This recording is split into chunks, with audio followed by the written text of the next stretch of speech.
En Sentido Común por CNN Radio Rosario, el programa de Marcelo Fernández aquí en FM 89.5.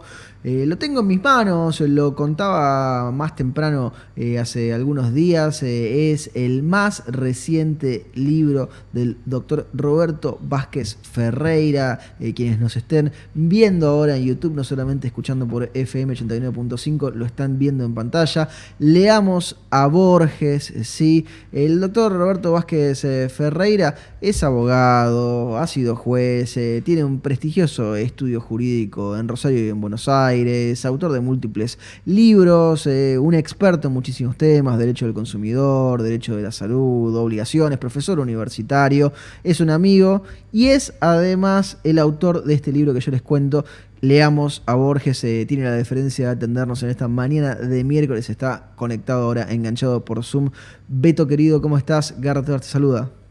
Hola Garrett, ¿cómo estás? Siempre tan generoso con tus presentaciones. Beto, leamos a Borges. Ya se consigue en todas las librerías, está online, va apareciendo cada vez más en distintos lados de Editorial Amurabi. Te hago la pregunta obvia, pero que corresponde. ¿Por qué hay que leer a Borges? Porque es uno de los más grandes, o sea, porque hay que leer a Borges, a Jorge Luis Borges, ¿no es cierto? No al libro. Porque Jorge Luis Borges es uno de los literatos más importantes de la historia de la humanidad. O sea, él está a la altura de, salvando las distancias obviamente, pero de un Shakespeare, de un Cervantes, alguien que revolucionó la escritura. Está entre los 20 que integran el canon occidental, como así se llama. O sea, es uno de los, yo diría que está entre los 10, 15 escritores más importantes de la historia de la humanidad, ¿no? Y es argentino, y lo puedes leer en tu propio idioma, lo cual, porque uno lee a los autores rusos Sí. y se pierde muchísimo, Sí, en porque está traducciones en las que leyendo uno una ve, ¿no? traducción Que que los posiblemente del apellidos, que ruso te, pasó al inglés y bueno, sí, ¿no? te aparecen los asteriscos, las notas a pie de página. No, porque en Rusia, en la época de los zares, esto se decía de determinada manera, o porque el apellido, el patronímico y esto y lo otro, y con montones de explicaciones que nos alejan, ¿no?, de nuestra cultura. Claro, en cambio acá te pone, sí, porque un compadrito de Buenos Aires, vos ya sabés quién es el compadrito de Buenos Aires, los que cantaban el tango, que iban con el pañuelito en el cuello, el sombrero y el cuchillo en la cintura, ¿no es cierto? Esa es una ventaja enorme, ¿no? Escucharlo, leerlo a Borges en nuestro propio idioma, ¿no? Que curiosamente Borges manejaba el inglés igual o tal vez mejor que el castellano, pero él todo lo que escribió lo escribió en español. Incluso él no hacía sus propias traducciones, se le hacía un tercero que seguramente él después revisaría, ¿no? Beto, has escrito muchísimo sobre derecho, te estás abocando ahora a la literatura. ¿Por qué decidiste escribir Leamos a Borges? Porque todo surgió, yo me acerqué a Borges ya de grande, no es que vengo leyendo a Borges de los 5 años, me acerqué a Borges después de los 40, porque no es fácil leer a Borges. Lo digo, apenas arranca el libro, digo, leerlo a Borges no es fácil, pero hay muchas maneras de encarar la lectura de Borges para facilitarla.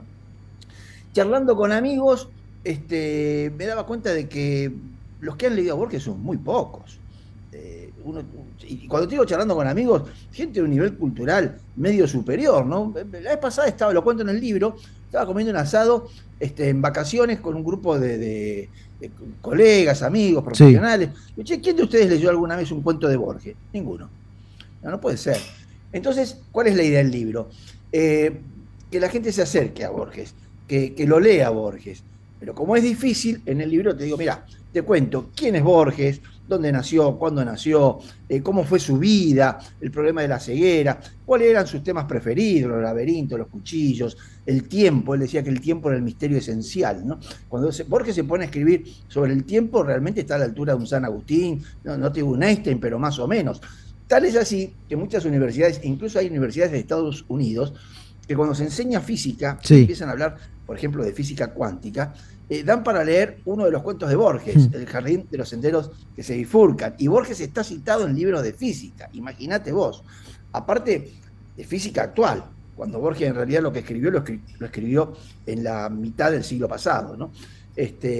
Y tiene, como todo autor, tiene cuentos mejores, cuentos no tan mejores, Bueno, incluso el más malo de los cuentos de ensayos. Borges es un cuentazo para cualquier otro autor, ¿no?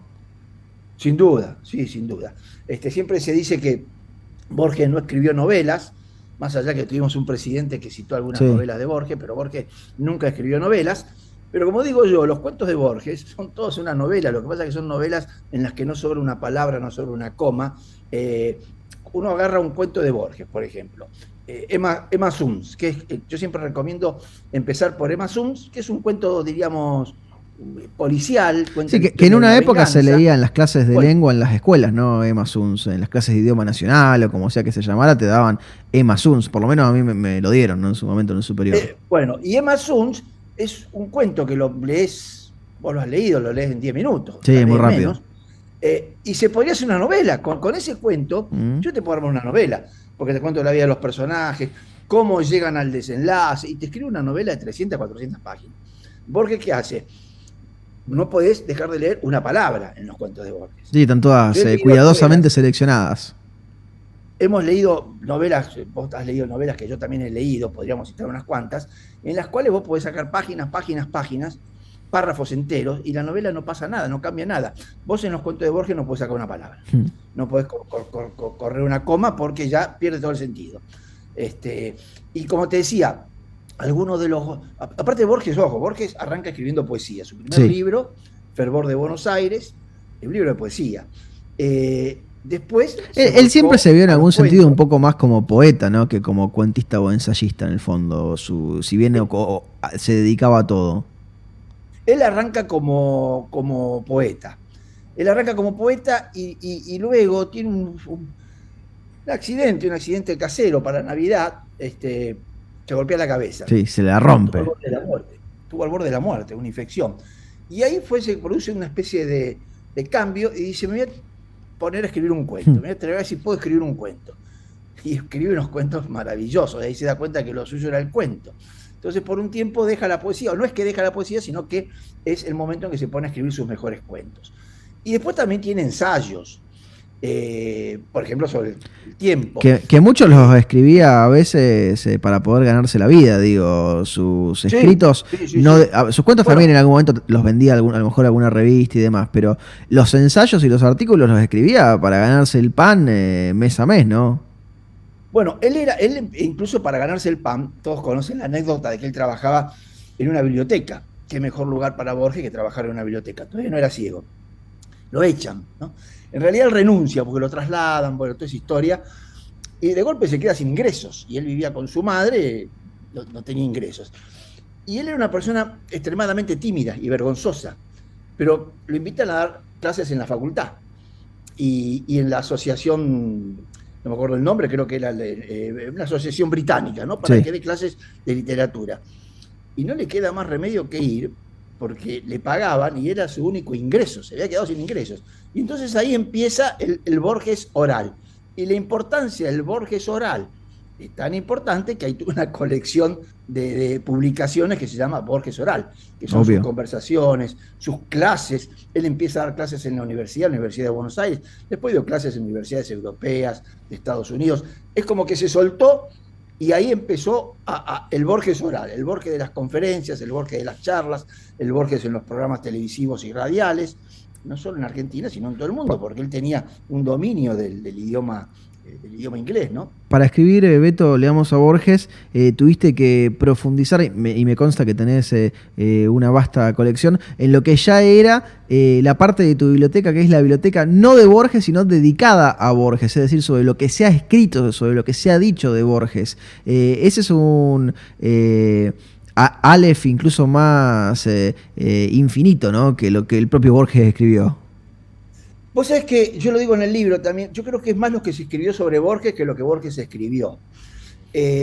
No creo que haya otro autor de literatura universal sobre el que se haya escrito tanto. Es Sí, un tanto en fenómeno inglés como en único. español, digo, porque no es solamente que en el mundo hispanoparlante hablamos de Borges. No, no, no, en el mundo anglosajón, francés, en todos lados se ha escrito. Vos, por ejemplo, decís, bueno, a ver, por decirte, compararlo con un autor nacional, sobre Cortázar, ¿qué se escribió? Y muy poco Habrá en alguna comparación. biografía, pero sobre Borges, la biblioteca de obras sobre Borges, de autores que estudian, que analizan la obra de Borges, el personaje, etcétera, enorme, enorme. Como vos bien decís, yo tengo en casa, o sea, conocés mi biblioteca, soy un enfermo de los libros, y tengo una biblioteca que está dedicada solamente a las obras dedicadas a Borges, obras que comentan la obra de Borges o el personaje de Borges, ¿no? Que no creo que haya, no hay otro fenómeno, pensemos en, qué sé yo, en autores de fama internacional, el mismo Shakespeare. No Sí. creo que haya escrito sobre Shakespeare lo que hay escrito sobre Borges. Beto, Buenos Aires y Argentina son inescindibles de Borges, el propio Borges lo decía. Ahora, has tenido la chance de ir en varias oportunidades a Ginebra, a Suiza, incluso una muy reciente en la que volviste a recorrer muchos de los lugares borgianos. ¿Sentís que Ginebra es palpable en lo que Borges escribió y nos dejó? Disculpame que medio se cortó la transmisión. Si sentís que Sí, Ginebra es estuve en palpable, Ginebra, sí. sí, estuviste en Ginebra recorriendo los lugares borgianos y sentís que así como Argentina es palpable en Borges, Ginebra también es palpable en Borges. Sí, sin duda. Él lo consideraba como una de sus ciudades preferidas, una de sus ciudades favoritas. Yo te diría que había tres ciudades para Borges: Buenos Aires, Ginebra y Nueva York. París, por ejemplo, no, nunca lo trajo París. Estuvo en París, obviamente, pero no era una ciudad que lo atraiga. Ginebra sí, y de hecho, él muere en Ginebra y está enterrado en Ginebra, ¿no? Y le dedica mucho, porque él pasó su infancia, la escuela primaria y parte de la escuela secundaria la hace en Ginebra. El padre, siempre cuento esta anécdota, ¿no? El padre era jubilado argentino, ¿no? Porque Con su había jubilación sido se fue, abogado él, ¿no? Más allá de que no había litigado. se cortó, disculpa, Sí, vos se ve que está había sido medio. abogado más allá de que no había litigado el padre, ¿no? El padre era abogado, pero creo que estaba jubilado en la justicia, que se había jubilado como empleado judicial, funcionario judicial, secretario judicial. Con la jubilación se fue con toda la familia, que era la esposa y los dos hijos, y se llevó también a la suegra. Se fueron a vivir a Ginebra para tratarse el problema de la vista, porque papá de Borges también murió ciego, ¿no? Bueno, con su jubilación se fue toda la familia a vivir a Ginebra y a Tremendo. tratarse, como ahora, ¿no? Imagínate un jubilado ahora que se vaya con toda la familia a vivir a Ginebra y a tratar. Eh, hablabas recién de lo que eran los temas preferidos, elegidos por Borges. El mensaje filosófico de Borges todavía nos sigue haciendo reflexionar en pleno siglo XXI, ¿no, Beto? No, por eso te decías que hasta el día de hoy, es más, vos lees un cuento de Borges, volvamos a Masu, vos lo leés un cuento policial, pero los autores que analizan el cuento empiezan a buscar capas y capas y capas y capas y capas y llegan a lo mejor a lo más profundo de la filosofía, o en cuentos como El jardín de los senderos que se bifurcan, a problemas de física cuántica. Y ojo que Borges no era un filósofo, para nada, tenía un conocimiento enciclopédico de todo y de la filosofía en particular. Borges conocía más de filosofía que cualquier filósofo, pero él no era un filósofo, ¿no es cierto? Era un hombre de una gran erudición, tenía una gran memoria. Borges, si hay algo que lo caracteriza, es la memoria. Memoria que se fue acentuando con la pérdida de la vista. Obvio. Él lo cuenta por ahí. El hecho de haber perdido la vista, su memoria, que ya era una memoria prodigiosa, muy al estilo de un cuento que yo siempre recomiendo de Borges, que es uno de los más famosos, Funes el Y un Memorioso. clásico con Ireneo Funes, Funes.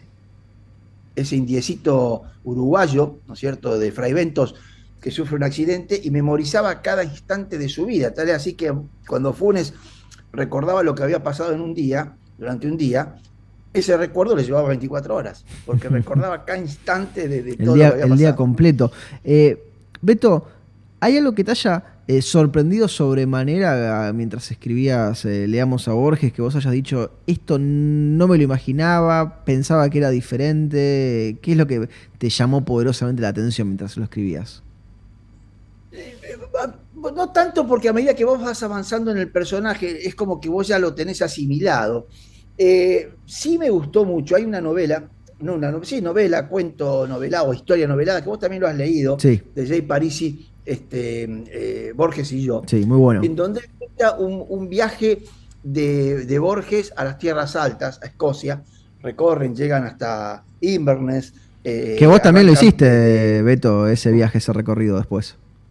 Yo después lo hice ese recorrido, lo cuento en el libro. Arranca en San Andrews en un Mini Cooper, pero no el Mini Cooper de ahora, el Mini No, el Cooper de antes, original. que eran un cajón de manzanas sin aire acondicionado. Bueno, y salen a recorrer y Borges incluso en algún momento cuenta el autor, se sube en un bote para... y ahí vos ves una personalidad de un Borges que vos no te lo imaginás, un Borges como cualquiera de nosotros, ¿no es cierto? Un Borges, una persona natural, muy sencilla, una persona muy humilde era Borges, en todo sentido, un hombre que no tenía ningún apego por los bienes materiales. De hecho, cuando él se casa con María Kodama, es cuando se puede decir que el hombre Borges comienza a tomar valor económico, porque María Kodama fue una gran administradora de los bienes de Borges, de su acervo, de todo su caudal. Pero antes Borges era un desinteresado total, ¿viste? Borges vos le decía, venía a dar una conferencia a Rosario, y venía a lo mejor para dar una conferencia a Rosario, y si no le ofrecías pagarle, él venía y le daba y no te cobraba, ¿no? Yo tuve la ocasión de escucharlo en una oportunidad, Sí. acá en la ciudad de Rosario, en la Sala Tengo, en calle Mitre, en el año 1972. El, las salas Tengo estaba que reventaba, no entraba más nadie, de hecho yo estaba parado a un costado. Él entró con su bastoncito solo, se sentó en una silla y habló durante 50 minutos con ese personaje, esa foto. Imagínate la imagen de Borges sentado apoyado así con el bastoncito, sentado mirando para arriba, porque en realidad no miraba, hablando de los sueños. En una conferencia sobre los sueños, maravillosa. Lamentablemente, esa conferencia no la he podido encontrar. Y a lo mejor no no la grabaron, se habrá perdido en el tiempo, pero quedó en el recuerdo. Beto, el libro ya está disponible, está en el sitio web de Editorial Murabi, lo pueden ir a comprar si pasan por Buenos Aires en persona, está disponible en Mercado Libre, entiendo que también ya empieza a aparecer en la ciudad de Rosario. Lo vas a estar presentando pronto en Rosario, todavía no está la fecha definida, pero ya lo están armando, lo están organizando, ¿es correcto eso? Efectivamente, está así la fecha definida en Buenos Aires. En Buenos Aires se va a presentar el jueves 28 de agosto en la Perfecto. Asociación de Magistrados de la Justicia Nacional. Y en Rosario ya está definido que se va a presentar, pero todavía no está la fecha, así que por eso no la podemos dar. Y el libro lo editó una editorial, es muy gracioso porque yo tengo una prestigiosa editorial jurídica, para los que son abogados jurídicos. o saben de derecho, conocen todos a Murabi, ¿no? Los de ese mundo. Claro, entonces esto lo publica una editorial jurídica que es la que me ha publicado otros libros. Charlando con el dueño de la editorial, le dije que tenía este proyecto y me dice, dame lo que te lo publico. Yo, pero si vos publicás libros jurídicos, no importa, yo te lo publico. Me hizo el favor, me lo publicó. Entonces eso es una editorial jurídica. Como editorial jurídica que es una editorial que llega mucho a los abogados, Sí. pero no al público general.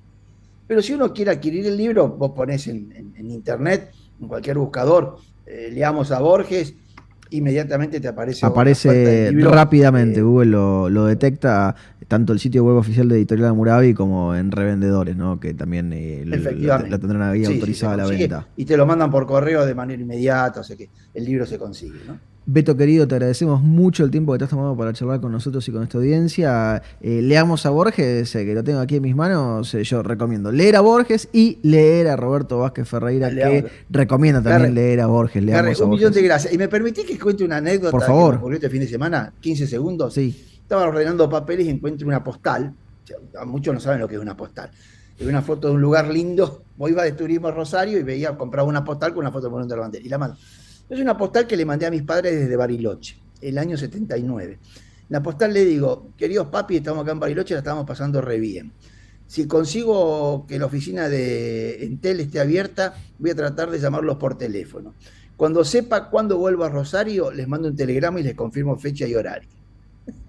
Y ahora estamos hablando, te estoy escuchando por la radio, te estoy viendo en la computadora. Y han pasado 40 años. Decía Isaac Asimov que la tecnología lo suficientemente avanzada es indistinguible de la magia, Beto, así que coincido contigo, un lindo recuerdo el que nos compartías. Y lo que se viene, Por eso cuando hablan de regular la inteligencia artificial en la Constitución de la provincia de Santa Fe, estos muchachos no entendieron nada. Y sí, regularon también la máquina de escribir.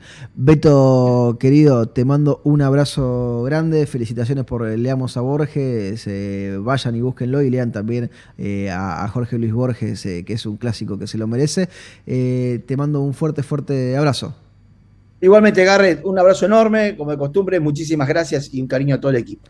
Lo teníamos al doctor Roberto Vázquez Ferreira aquí en Consentido Común por CNN Radio Rosario.